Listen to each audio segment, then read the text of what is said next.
guys কি খবৰ সকলোৰে নিশ্চয় সকলো ভালেই আছে মই কুকি আৰু সকলোকে পুনৰবাৰ মোৰ ফালৰ পৰা বহুত মৰম যাচি মোৰ অন্য এটা ভিডিঅ'লৈ সকলোকে স্বাগতম জনাইছো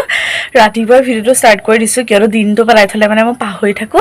আৰু ভিডিঅ'টো তেনেকৈ থকাতে থাকি যায় ভাবিছো আজি মানে মই এটা কেকৰ ৰেচিপি ট্ৰাই কৰিম আৰু ভাবিলো আপোনালোকৰ লগত শ্বেয়াৰ কৰো একদম জুইত বনোৱা কেক আৰু চুজিৰ কেক মানে গতিকে আহকচোন মই কেনেকৈ বনাও চাই লওক আৰু যদি ভাল পায় তেতিয়াহ'লে প্লিজ এবাৰ ট্ৰাই কৰিব ঘৰত আৰু একেবাৰে ইজি হয় আশা কৰোঁ আপোনালোকে সোনকালে শিকি পেলাই বনাব পাৰে আৰু যোনসকলে জানেতো বহুত ভাল কথা বাকী আহকচোন মই কেনেকৈ কেক বনাওঁ আপোনালোকক দেখুৱাম আহক কেকটো বনাবৰ বাবে মই চাহ খোৱা কাপেৰে 2 কাপ চুজি লৈছোঁ আৰু চুজিখিনি মই মিক্সিত মাৰি লৈছোঁ আৰু তাৰ ওপৰতে মই 1 কাপ গাখীৰ দি পেলাই গোটেই মিশ্ৰণখিনি ভালকৈ সানি দিম আপোনালোকে গাখীৰৰ জেগাত গৰম পানীও ব্যৱহাৰ কৰিব পাৰে কিন্তু মানে বেছি গৰম নহয় আৰু যেটো কুহুমীয়া মানে হেতু ব্যৱহাৰ কৰিব পাৰে আৰু এইখিনি ভালকে সানি পেলাই আধা ঘণ্টা মানৰ কাৰণে এনেকৈ থৈ দিম তেতিয়া মানে কেকটো অলপ কোমল হ'ব আৰু এতিয়া কেকৰ বেটাৰটো বনাই লওঁ বুলি ভাবিছো আৰু এটো বনাবৰ বাবে মই 2টা কণী ব্যৱহাৰ কৰিম আপোনালোকে মানে 1 পাউণ্ডৰ কেকৰ কাৰণে 2টা কণীয়ে যথেষ্ট সেইবাবে মই 2টা কণী লৈছো এতিয়া এইখিনি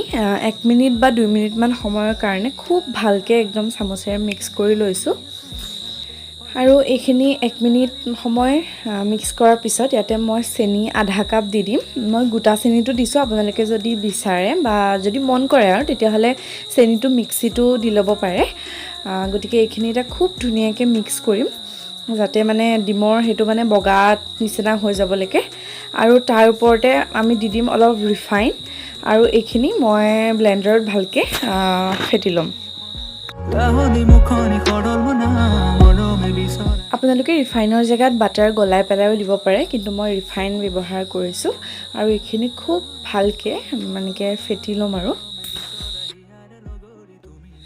তো আমাৰ মিক্স কৰা কাৰ্যসূচীটো ইমানতে সমাপ্ত পৰিলে দেখিছে ডিমৰ এই বস্তুটো অলপ বগা বগা টাইপৰ হৈ গৈছে এনেকুৱা ফেন উঠিলে গম পাব যে বস্তুটো প্ৰপাৰলি মানে মিক্স হৈ গ'ল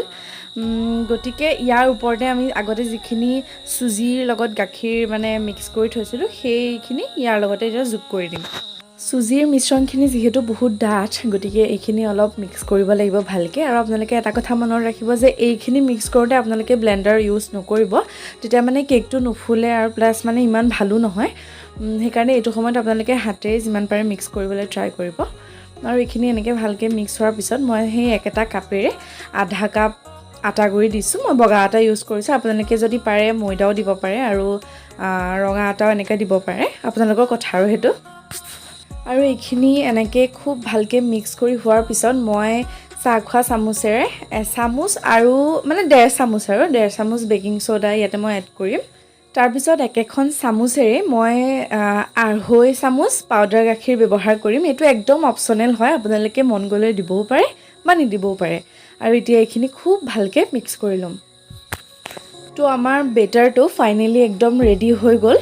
এতিয়া আমি শেপ লম আপোনালোকে যিকোনো শেপৰ ল'ব পাৰে ৰাউন্ড ল'ব পাৰে মোৰ ওচৰত লভ শেপ আছিল কাৰণে মই এইটো শেপৰ ললো আৰু ইয়াৰ ভিতৰত মই ৰিফাইন তেল অকনমান দি পেলাই গোটেই মানে কাখে সাখে আৰু সবতে সানিলো আপোনালোকে মানে বিচাৰে যদি আটা নহবা ময়দাও ছটিয়াই ল'ব পাৰে মই অকন ৰিফাইন দিছো আৰু তাৰ ওপৰতে হেতু শেপৰে এখন কাগজ কাটি লৈছো জুখত আৰু তাৰ ওপৰতে অলপ ৰিফাইন দি পেলাই এনেকে সানি লম তাৰ পিছতে ইয়াত কেকৰ বেটাৰটো শেপটোত একদম খুব ধুনীয়াকৈ ঢালি দিম আৰু তাৰ পিছতে এক্সট্ৰা এয়াৰটো ওলাই যাবৰ কাৰণে এনেদৰে থপথপাই দিম আৰু ইয়াতে মই টুটি ফ্ৰুটি আৰু চেৰি ব্যৱহাৰ কৰিম এটো অপচনেল হয় মই জাস্ট টেষ্টটো উঠিবৰ কাৰণে আৰু অলপ মানে ভাল লাগিবৰ কাৰণে এড কৰিম আৰু এইফালে তলত একদম মিডিয়ামকে জুই জ্বলাই ললো আৰু ওপৰত এটো সস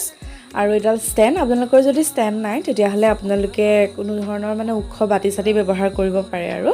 বাকি এটো মই 5 মিনিট গৰম হ'বলৈ দিলো আৰু এয়া কেকৰ বাটিটো খুব সাৱধানে ইয়াত মই দি পেলাই এটো ঢাকি দিম আপোনাৰ 45 মিনিটৰ কাৰণে A few minutes later এতিয়া 15-20 মিনিটৰ পিছত মই ঢাকনখন খুলি দিছো আৰু দেখিছো অলপ মানে ফুলি আহিছে আৰু ইয়াৰ ওপৰতে আমি যিখিনি টুটি ফ্ৰুটি আৰু চেৰিখিনি কাটি থৈছিলো সেইখিনি মই মানে টেষ্টৰ কাৰণে জাস্ট দি দিম ডিজাইনৰ কাৰণে আপোনালোকে যদি নিদিয়ে তেতিয়াহলে প্লিজ হাফৰটো নুখুলিব মানে এয়াৰ পাই গলে কেকটো নুফুলা হয় আৰু এইখিনি আমি দি পেলাই ডাইৰেক্ট ঢাকন মাৰি দিম ফাইনেলি আমাৰ জুইত বনোৱা কেক একদম ৰেডি হৈ গ'ল মই আপোনালোকক উলিয়াই পেলাই দেখাই আছোঁ ৰ'ব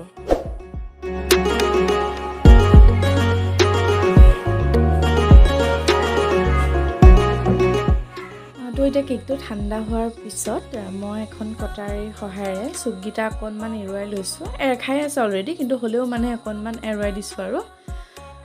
তাৰপিছতে মই এখন প্লেটৰ সহায়েৰে গোটেই কেকটো উলিয়াই লওঁ মোৰ হাতৰ আঙুলিটোলে নিশ্চয় লক্ষ্য কৰিছে হাতত একদম বগা লাগিছে মানে মই চূণ লগাই থৈছোঁ এইটো কথাৰ কাৰণে মোক ভাপে পৰিলে আৰু ভাপে পৰিলে বোলে অকণমান চূণ লগাই থ'লে ভাল সেইকাৰণে অকণমান লগাই থৈছোঁ আৰু শুকাই গৈছে সেইকাৰণে কেকটো লাগি যোৱা নাই বাৰু চিন্তা কৰিব নালাগে বাকী এইটো হৈ গ'ল আমাৰ কেক দেখিবলৈ খুব বেছি ধুনীয়া হৈছে আৰু এয়া কাটিবলৈ ষ্টাৰ্ট কৰিছোঁ দেখাতে লাগিছেনে বাৰু খুব মানে যে পুৰা কোমল হৈছে বস্তুটো গতিকে আশা কৰোঁ ৰেচিপিটো ভাল পালে আৰু যদি ভাল পালে তেতিয়াহ'লে প্লিজ চেনেলটো ছাবস্ক্ৰাইব কৰিব লাইক কমেণ্ট কৰিব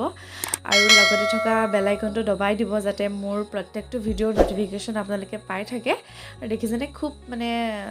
কোমল হৈছে গতিকে সেয়াই আজি কেক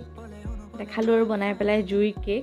গতিকে আজিলৈ আছিলে ভিডিঅ'টো ইমানেই গতিকে ভিডিঅ'টো যদি ভাল পালে ক'লোৱে মই অলৰেডি গতিকে আজিলৈ টাটা বাই বাই